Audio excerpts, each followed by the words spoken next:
So I'll be talking about attention as the gateway to memory. And what I mean by that is oftentimes when I work with individuals, they report I'm having challenges with remembering recent information, conversations I've had, activities I've engaged in, whether I have done a task that I had intended to do, or you know, remembering to do a task in the future, a forgetting of intention. And I think it's important to note that memory is a multi-stage process. And so I'm going to speak a little bit to that today, as well as some strategies that can be used in day-to-day life to hopefully increase the likelihood that we will remember the information that we want to remember. So just a little bit of a roadmap here. I'm going to start by talking about attention and its role in memory and recall. I'm going to talk about the types of attention, because we can say, oh, are you paying attention? But there's many different ways that we deploy our attention based on the task that we're engaged in. I'm then going to talk about some attentional strategies to support memory, in particular, using elaboration or making information more meaningful at the time that we take it in, so that potentially it'll kind of be laid down better in our longer term memory, as well as a strategy called the 3 S's: stop, see it, and say it. And I'll kind of go through what you do at each of those points. So to begin with, memory is a kind of feed forward process. And so what I mean by that is there are 3 stages that we really think about when we're talking about taking in new information and putting it into memory. So the first phase is what we call encoding or learning, or just taking in information at the time that it's being presented. Consolidation is more of a transition of that sensory information, whether it be auditory, visual, tactile, olfactory, what we smell, and transferring that more into longer term memory. Now, that part of the process, this structure has been brought up a couple times here today, the hippocampus. The hippocampus is a structure in our brain that is very much involved in the consolidation of information that we're taking in. And then finally, it's very important that we're able to retrieve the information when we want it at the time that we need it. So, we may be able to retain information, but if I'm not able to access it at the time that I need it, that could lead to some frustrations, right? So we engage in many different types of attentional function, some kind of being more broad in their sort of orientation, as well as being very focused and specific. So some types of attention are better than others for increasing our retention for information. If we look kind of here at this image, we can think of kind of the various levels of attention, and that we likely have to work harder the higher up we go. So we can see some examples here. Reading a sentence, that's focused attention. I'm bringing my attention to something that I'm reading. I could then be reading in a quiet room for a longer period of time. That would be sustained attention. I'm focused on something for a period of time, but typically in a context where other things aren't competing for my attention. So I'm just kind of doing one thing in a nice, quiet area. I then could be reading while ignoring the TV. I don't know if people have heard about this in the news, but there's a new sort of form of TV that a lot of streaming services do, and it's called second screen like entertainment. And the idea is it's what you put on when you're on your phone doing other things. Not a great idea for retaining whatever was in the episode, right? Because I'm selectively focusing my attention on what I'm reading, I'm not going to really be able to take in what's on the TV, as well as the TV might be distracting me from what it is that I'm reading. So having extraneous stimuli in the environment can impact our attention. But if I'm trying to read while the TV is on, that is an example of selective attention. I am selecting to focus on one thing in spite of other things that might pull my attention. I could also be reading and talking to a friend, so alternating attention. That just sounds really hard, right? How are you going to really keep a conversation? And I think we all can notice sometimes if we're talking to someone and you kind of see it in their eyes, like, oh, you went away. You're not really focusing on what I'm saying. I'm looking at everyone's eyes. I know we've had a number of talks this morning, so I'm looking to make sure I still have your attention. on me. So we could have alternating attention. I'm focusing on this. Oh, what was it that you asked? That sort of thing. Likely not great for retaining information. And then finally, probably one of the most challenging things is dividing our attention. So doing two things at once. I'm simultaneously reading and cooking. And I'm just imagining to myself the scene in, I don't know if anyone has seen Bridget Jones's Diary, but when she's trying to prepare a dinner and she's reading the recipe and things are boiling over on the stove, that is divided attention. We know from research, multitasking is a great way to increase the likelihood that you will make an error. We all maybe think that we could be a multitasker, but possibly what we're actually doing is maybe doing alternating attention. So I'm working on this, I get an email, I'm going to respond to that, but really trying to do multiple things at once. It's a really good likelihood for us to run into some issues. There are some metaphors that we use when talking about attention. So our attention can be like a spotlight. That is very much like selective attention. I'm focusing on this one thing in, despite other things around it. I could also have a floodlight, so I could really open my attention up and really try to notice all that's around me. There is actually an activity that one could do. I could ask you all, let's close our eyes or even keep them open, but just start to try to notice what's occurring in here. I'm going to go quiet for a second and just see if you notice sounds that maybe you were completely blocking out without realization. I hear like kind of the AC kind of tick, tick, tick, tick. Someone maybe clearing their throat. We are blocking out so much information all the time without even really realizing it. And that's kind of the power of our attention is if I'm focusing on something, it's as if I'm not hearing other things. So that's possibly an important thing to be mindful of. If we're having a conversation, let's make sure that we're eye to eye. And I apologize for making eye contact with some people, not to put you on the spot, but make sure that you have the individual's attention. We're talking about what we're going to be doing this weekend. Maybe don't do it while one is preparing dinner and the other setting the table, because we might miss what the other is saying. The opposite of attention is going on autopilot. And autopilot is it has its advantages. It's an adaptive skill. It's the ability to perform certain actions or tasks without needing to be present-minded. So an example of this is brushing your teeth. I would imagine many of us, when we're getting ready in the morning, we go to brush our teeth, we likely aren't having to really think at the moment of, I pick my toothbrush up, I get it wet, I put the toothpaste on it, I start moving my hand this way, and you likely are thinking about other things that you're going to be doing that day. I'm getting ready to go. Oh, what meetings do I have? Or I'm going to be grabbing lunch with a friend. I want to hear about her recent trip to Portugal. All of these things can be concurrently happening without us needing to pay attention to it. The unfortunate thing, though, is when we are on autopilot, we are not paying attention to what it is that we're doing. I'm not going to put anyone on the spot here, but if you'd be willing to, raise your hand that if you've ever been showering and accidentally put like shampoo on your loofah and you meant to grab the body wash. And in the moment you can catch yourself and you go, what the heck? Like, who's in control here? What's going on? And that's the power of autopilot. We can turn inwards, have, deep thinking while performing another task. Now I'll also ask, has anyone ever walked into a room and forgotten why they'd gone in there? The thing is, maybe I'm in the family room and I think to myself, oh, I want to go get my tablet. I want to read another chapter from the book I'm reading. It's in the bedroom. That intention pops into my mind. I stand up.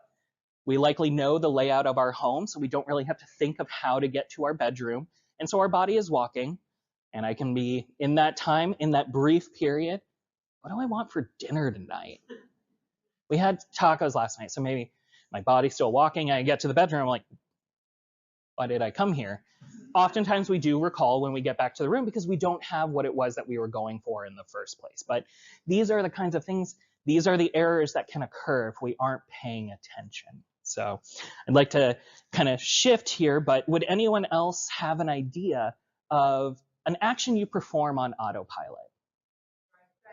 Yes, yes. So sometimes an easy drive, nothing happened, which is rare, I feel, in Seattle at least. Have to be really mindful driving in Seattle, or at least I do. If it's an easy drive, you don't have to pay attention. It's like riding a bicycle. You're automatically processing all the information, and you get from point A to point B, and you're like, well, I don't really remember it all, but guess I got here. Other examples of autopilot. Yes, scrolling. I will say, has anyone ever closed an app because you're like, I'm done with this, and then immediately open it right up again? It's like we're like on autopilot. We're kind of going through things without thinking. So important to kind of remind ourselves, if I really want to be able to be sure that I am present here, need to be, focusing my attention on what I'm doing. So some other examples: brushing our teeth, locking our doors or closing the garage door, turning off the coffee pot, taking medication, something that we likely do every morning. We might not remember individual instances of doing it because, well, it's I always do it. That's why pill boxes can be so helpful, because they provide a visual cue of, did I take it this morning? Oh, good, I did. Turning off appliances. So downsides: lack of attention to the actual task that was performed, less likely to recall having performed the task, possibly needing to double check to confirm completion. And with the double checking to confirm, oh, I can't go back. We're only going forward, folks.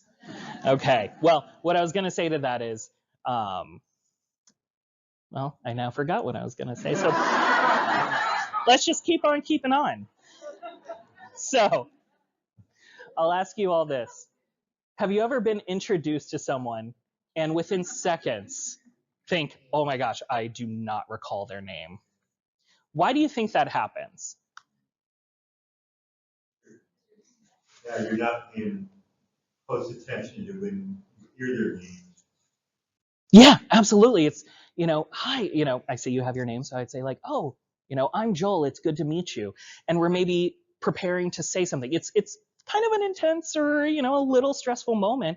I might not hear and retain and kind of encode the name that I heard because I'm so focused on, I want to make a good impression. I want to make sure my handshake's firm, all of those sorts of things. So we want to be mindful of, as we're taking that information, what can I do with that information to hopefully remember later on what that person's name is. So I'm actually going to use my own name here as an example, but just, without looking at the program, please. If you're willing to, raise your hand if you know my name. Nice. Okay. My hope is by the end of this, you will all know my name. So with elaboration, what we're doing there is associating new knowledge with information that we already know. Our memory is associative in nature. So the way we take in information, our brain likes it if we can tie it to something we already know versus a completely new piece of information without context. So this is why, as one is going through school, as the subject matter increases in difficulty, you kind of can track with it because you're using previous knowledge to add to the next thing you learn. As well as with elaborating on information, we're going to incorporate it at a deeper level of processing, which also aids in consolidation. So if I make information more meaningful, a person's name more meaningful, it is a greater likelihood that I will then put that into longer term memory and be able to find it when I need it. So an example for myself in how to remember my name. So my name is Joel Peterman. If individuals watch Seinfeld, I know it's been many years now, but Elaine's boss was J. Peterman, and they had the J. Peterman Company, which was actually, well, I say this, potentially you all knew the J. Peterman Company. I did not know that it was real until I went to New York and actually saw the place. So one could think, oh, Dr. Joel Peterman, J. Peterman, Elaine's boss. I love Seinfeld. It always made me laugh. We could think Joel is a man, Joel, Peter, man. You could think, oh, Joel and Peter, those are chapters in the Bible. My faith maybe helps me kind of tie in, Joel and Peter, Joel, Peter, man. Does anyone think of any other maybe associations with my name? Yes, yes. Okay. So you have like the Fleisch man. So you have Joel man. Good. Also, maybe using alliterations. So I'd like to think that I seem rather jolly. I'm Jolly Joel Peterman. Um, but, one thing also that I'm doing right now that, I'm going to point out is I'm also engaging in repetition. I'm saying my name multiple times. It's on the screen. You're going to get tired of Joel Peterman, I promise. So using elaboration, we can make things more meaningful to us. I had a previous supervisor whose name was Jillian Rowe. And she would just say, my name's Jillian Rowe, like row, row, row your boat.